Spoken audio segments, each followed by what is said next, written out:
Pacers Nation. You are listening to the Pacers Post-Up, brought to you by the brothers of basketball, Brad and Ryan, a part of the Believe Sports Network, presented by FanDuel. Pacers fans, let's get into it. All right, Pacers fans, we are back for yet another episode of the Pacers Post-Up.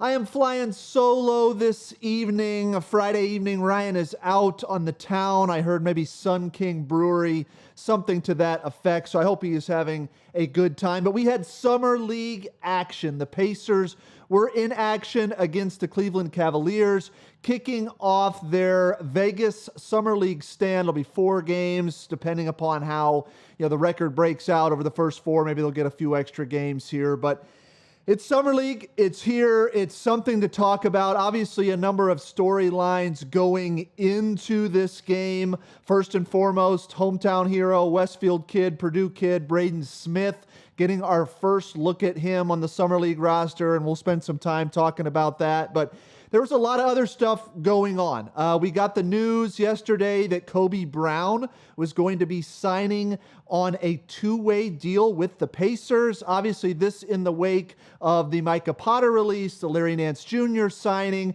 and Kobe Brown's coming back on a 2-way, which makes, frankly, a lot of this Summer League stuff a little bit more interesting because you've got a lot of names now competing for only a handful of slots. As the roster sits here today, Pacers have 14 on the roster with the Nance Jr. signing.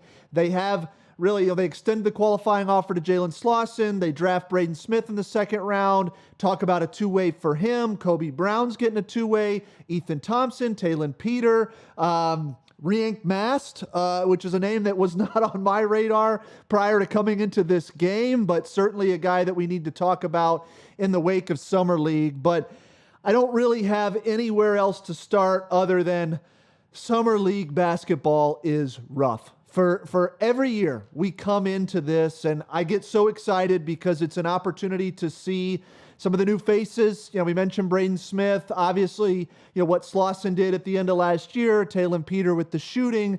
There's just things that you want to see. Yuki Kawamura, I mean, that is a show in and of itself. And so you want to see these guys out on the floor. We've been starved of basketball, frankly, as the big club did not make a postseason run this year, obviously. So we haven't seen Pacers basketball in a while.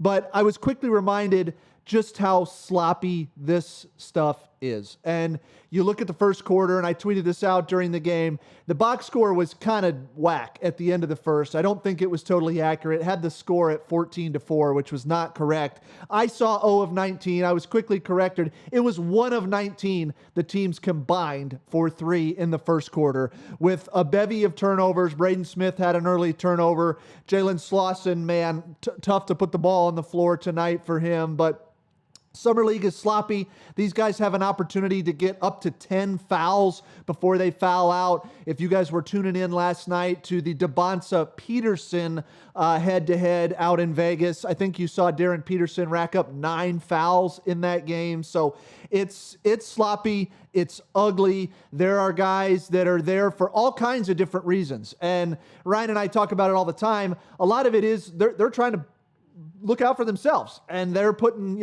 their best performance on film. And a lot of times that leads to guys forcing the issue, guys green lighting themselves. Certainly Jalen Slawson gave himself the green light early, finishes the night. I think it was 2 of 9 from deep, but I believe 8 of those were in the first half. He was really trying to get that shot going. I know it's something that he's been working on this offseason. He's referenced it in some of these sort of Summer League mini camp practices, if you will, in terms of working with Jenny Buchik and trying to get that outside shot.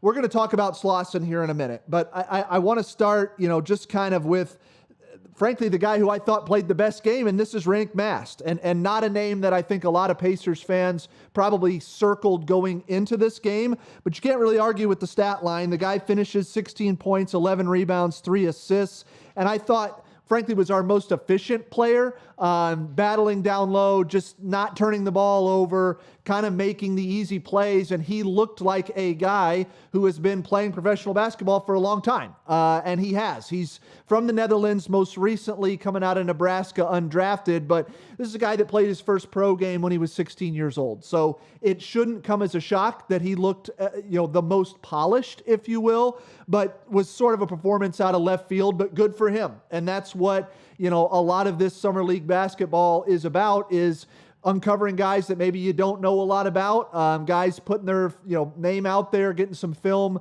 that the rest of the league can take a look at. I'm not sure how much he's really in consideration for one of these two-way spots, but you never know. You stack a couple of performances like this together, and you certainly put the onus on the front office to take a long, hard look. So I just wanted to call that out, because at the end of the day, these basketball games don't really matter. You want to award some of these performances where guys do stand out, and he was certainly a standout in this game. We've got to talk Braden Smith, though, because that is, not to bury the lead too much, that was sort of the main attraction coming into this game. And listen, I'm not going to sit here and say, Ryan and I have talked about it on this show a million times. We're not college basketball guys. It just has not been something that we've grown up really loving. I'm an IU grad, so I'm definitely not a Purdue basketball guy, although it would be hard to not watch what Purdue has done over the last couple of years. Obviously, Braden Smith being the all-time NCAA assist leader, a hometown kid from Westfield, right up the road from where I live here in Carmel. So I know it enough to be dangerous, and I thought it was an okay outing. As I mentioned, the early turnover, I thought the game looked a little fast for him, just in terms of trying to get up to speed early. I didn't think he was being as decisive as he probably is going to have to be if he really wants to take command of a backup point guard role for this team, for the Boom, however this is going to go. A little bit more decisiveness would have gone a long way. Ends up only with 1 bucket on the night, 8 rebounds, which, some of that is just a lot of missed shots, but some of that is being in the right spot and fundamentally blocking out and being where you need to be to grab those rebounds. He gets 4 assists on the night, shoots 12.5% from the field. It was, again, I don't think this was a great night. And frankly, when you compare it to somebody like Yuki Kawamura, I thought Yuki outplayed him for most of the game. If you're talking about lead ball handlers in this game, Yuki seemed to have more, pace to his game, definitely more decisive, getting into the paint a little bit more and creating. Some of the passing that you see out of Yuki is, and if you've watched him at all, some of the Memphis stuff from years past, it shouldn't be a shock. This guy is obviously very talented. When you're charting 5'7" and you're, making NBA rosters and playing in NBA games, you're obviously bringing something to the table. And I thought tonight he outplayed Braden Smith, frankly. And maybe that'll be an unpopular take, but I just thought Smith looked a little undecisive. But I also don't want to sit here and say that this is the end-all be-all. It's one summer league game, right? And so you don't want to overreact to what's going on out there, because it's going to take time. And I think, obviously, with him coming in, getting drafted, he's not an undrafted prospect. The talk of a two-way deal already being, that was right out of the gates. As soon as we drafted him, the conversation shifted to two-way contract for Braden Smith. I think he's going to have a pretty long leash as far as prospects are concerned, inside of this building. And so we'll see. We'll see if he can build on it, if he can learn something, and maybe settle in a little bit more in game 2. I do want to touch on Jalen Slawson, because this is a guy that I think if you didn't watch the end of last year, you probably looked at him tonight and said, my goodness, why is he forcing the issue so much? I thought the fluorescent green light that he gave himself was a little bit unnecessary, particularly early with the three-point shooting, trying to go back to the basket, isolation scoring in the second half. The offensive game is sloppy. Unless he is finishing layup, dunk around the rim, there's not a lot there that you love. But oh my goodness, the physical traits from the defensive perspective, shot blocking, being in the right place. I mean, the chase down blocks that he had tonight, volleyball spiking, a number of them throughout the game, and really had the last kind of play of the night with a spike out of bounds to seal it. I just think he is somebody to keep an eye on. I know the offensive side is rough, but anytime you have an athlete like this that has defensive instincts like he has, you can live with a lot, particularly if you put him in the right place system to say, hey, you're not, take the open shot, sure, but we're not throwing the ball to you in the post and isolating to try and get a bucket. And that's kind of what he was doing in the second half here tonight. Not something I want to see out of him. He finishes, got the stat in front of me, finishes 15, 6, and 5 with 5 blocks. It's, the efficiency is not there on the offensive end. I think he will be better. You certainly know this is a guy that was trying to push it a little bit. Obviously, with so many of the guys in the building, we saw kind of that panoramic shot. Huff, Neesmith, Siakam, Drew, Thompson. I mean, I know I'm missing some guys. Q was there, and Kobe Brown was there. There was a number of guys. I'm sure I missed somebody in there, Shep and Walker as well. But also Kevin Pritchard, Rick Carlisle, Jenny Buchik, Chad Buchanan, all sitting there courtside. So a guy in Slawson who, frankly, I think is in contention for that 15th roster spot. I don't know how the rest of the fan base necessarily feels about that, but you don't just have what he did last year against Giannis, Karl Anthony Towns, Paul George, for all those, that maybe don't know what I'm talking about, all the defensive efforts, chase down blocks against those guys at the end of last season. I think there is a good chance, particularly with us giving Kobe Brown a two-way deal, maybe Braden Smith securing a two-way deal. Now you've got Talon Peter, Ethan Thompson, some other guys trying to compete for that final spot. I wouldn't be shocked if we found a way to maybe give that roster spot to Slawson, because somebody that has the defensive skills, the things that you just can't teach, it's valuable. It's valuable on this team. I know we signed Kelly Oubre, obviously, and that's something that, is going to shore up some of that wing defense for sure. But Slawson's a guy I think to keep an eye on. And the broadcast I thought, did a pretty good job of giving him some props, but he's got to clean up the offensive end, and we'll see where that goes over the next couple of games here in Vegas. Talon Peter, I don't want to make him a footnote of this whole thing, but shoots 3 of 7 from deep, 13 points on the night. He's a guy that is another guy that has an elite trait, right? If we're talking about Slawson's ability to play defense, versatility, shot blocking, steals, etc., Talon Peter's a knockdown shooter, and we saw him, kind of live up to that tonight. The volume's good, 7, 8, hell, it's summer league. Get 10 attempts a game. Part of it is he's got to be found. He's not going to create the shot on his own. He's a movement shooter. He's an off-ball shooter. He needs, guys to be creating space and opportunities for him off the catch. And so that's just something that I'll be curious how much our front office values that as a trait from a long-term perspective, because I really do think he's probably competing with a guy like Ethan Thompson for one of those two-way slots. If you're Braden Smith, you bring something a little bit different to the table as a lead ball handler, playmaker. Ethan and Talon are more scorers. They do it in different ways. And so I think they're probably competing for one of those slots. And I believe Thompson is not playing in this because of his FIBA World Cup participation. So that's just kind of a little side note there for why Ethan Thompson was on the sideline tonight.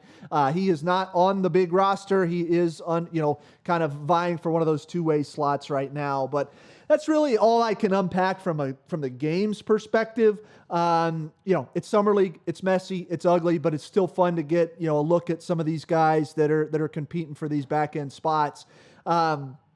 We got to talk Rick Carlisle, because for those that maybe weren't able to catch the broadcast, Rick did join the commentary booth with Seth Greenberg and had a conversation around a lot of things. What he was seeing from the summer league, what he's looking for. He mentioned Yuki, just talking about how he comes in as a sort of ball of energy, popping off the bench and impacting the game in that way.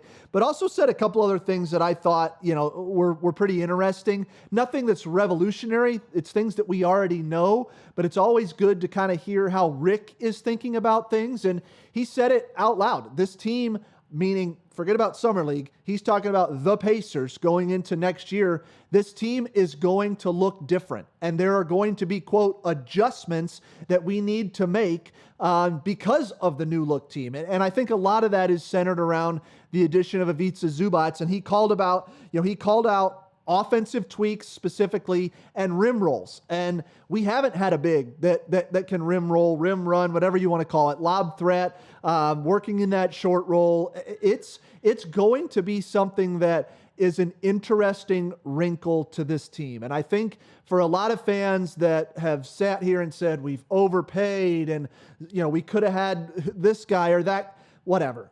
We're well beyond that. And the reality is, I think fans are going to be extremely pleasantly surprised when we get to see what this looks like with Tyrese, with Zoo, with Nembhard as a playmaker, Siakam.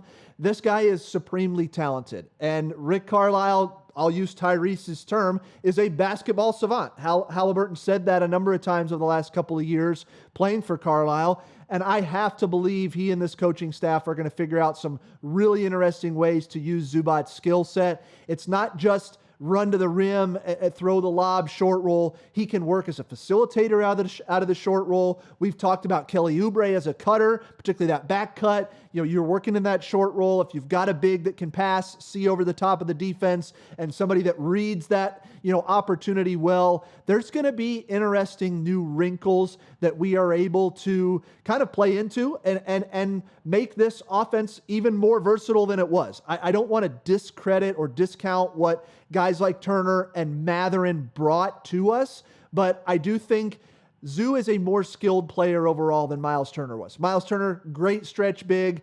I've talked about it on this show for a number of years. We've defended the hell out of him. Not really anymore, because of the way the exit went down. But before all of that, I loved what Miles brought. But you're kind of, we saw it at the postseason last year. Obi kind of gives you that in terms of a stretch five. He doesn't give you the shot blocking element. He's not a legit 7-footer, but he can play the five and gives you a stretch five option. And so I'm not so worried about us being able to replicate the stretch element. I think Zoo gives us something new. Carlisle's alluding to that, in this conversation here. And the other thing that Rick brought up or was asked about by Seth Greenberg was Jarris Walker. He brought him up specifically, and I think that was because, if you remember a couple years ago, maybe last year, 2 years ago, Jarris was a guy that we really were looking to during Summer League to take that next step. There was a lot of conversation about point Jarris, as a ball handler, and he had an okay Summer League. We saw a lot of the turnovers, a lot of the same things that kind of plagued him to start last year. But Rick used this phrase, starring in your role. That is what he is looking for Jarris to do. And he said Jarris has some star-like qualities, some of the, IQ, vision, passing, etc. But he goes, we need him to fit into our ecosystem. And frankly, it's the same conversation that we had with Mathurin this time last year. He was up for an extension. Jarris is up for an extension going into next offseason, albeit a restricted, situation. But Jarris is going to have to find a way to fit into what this team does, both offensively and, in my opinion, more importantly, defensively, because it's what we need for him to be on the floor. He doesn't need to be point Jarris. He doesn't need to be putting the ball on the floor a ton. He needs to make the right read, take the open shot, and play fundamental defense. And if he does that, I think he has the physical tools and skill set to absolutely be worthy of an extension, but only time will tell. And I think, Rick has been pretty open about what he is looking for from guys that are role player guys on this team. Star in your role. It's why Ben Shepherd always gets the nod, because he never tries to do too much. And frankly, Ben's gotten better year after year, albeit, his ceiling not as high as some of these guys we've talked about, a Mather and a Walker. He's fundamentally solid. And we've just seen Carlisle turn to that a number of times, over the past couple of seasons. So that was really all that we could unpack from Summer League, both on the court, the obviously Rick Carlisle sound bites, etc. A few other things before we sort of wrap up this quick reaction episode. I think it is worth noting that Micah Potter, the casualty of the Larry Nance signing, was picked up on waivers by the Portland Trail Blazers. So they are going to assume his roughly $2.8 million in a non-guaranteed deal. They're going to bring that onto their, books. And I don't know, obviously it's non-guaranteed. They can cut him anytime. I say anytime. It'll become fully guaranteed later in the season, but I am sure they're bringing him in to take a look during training camp. I hope things work out for Micah Potter. Seems to be one of the more solid solid dudes. Obviously, was certainly well liked by this fan base, and I think has earned another NBA opportunity. And so just wanted to call that out, that, it's not going to be with the Pacers, but we'll see what he's able to do in Portland, and certainly a guy that, I want to keep my eye on going forward. One last note before we wrap this up. This is just, these are the things that I covering the NBA, if I can even say that. And, Ryan and I, we're fans. We do this because we absolutely love doing it. But I'll say covering the NBA in quotes, you just live for stories like this. And if you haven't been paying attention on Twitter, in the wake of the Giannis Antetokounmpo trade to Milwaukee, Tyler Hero goes to Milwaukee. He was kind of having a back and forth conversation where screenshots got outed, on social media, where he took a shot at Bam Adebayo, and really said, hey, is this guy who's, a somewhat good defender on some nights and this, that, and the other, is he really worth $60 million? And so fast forward to what sounds like this morning in Las Vegas on a practice court, Bam Adebayo, Tyler Hero getting into fisticuffs, essentially. Shams Charania reporting that Bam punched him in the face, in the, I forget what the word was, in the upper face region or whatever. This is just pure comedy. I mean, I hearken back to, the Evan Turner, Lance Stevenson stuff coming out of practice, the Draymond Green, Jordan Poole. This league never fails to produce some of the juiciest headlines. We'll see where all that goes. Those guys played together for many years in Miami. Obviously, a lot of history there, and it is what it is, so to speak, when it comes to NBA drama. But just a funny footnote as we kind of wrap this one up. So hopefully we will have Ryan back in the fold to cover Summer League Game 2. As I said, just in summary, I thought Slawson had a pretty good game.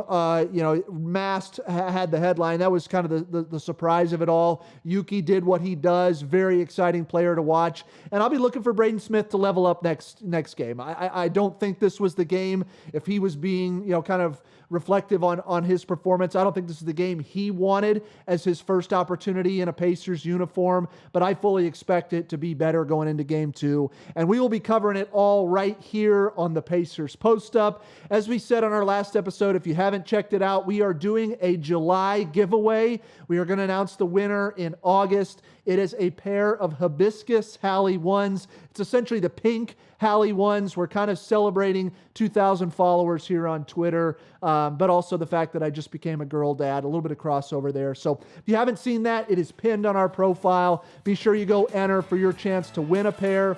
Pacers fans, appreciate you guys listening. As always, go Pacers.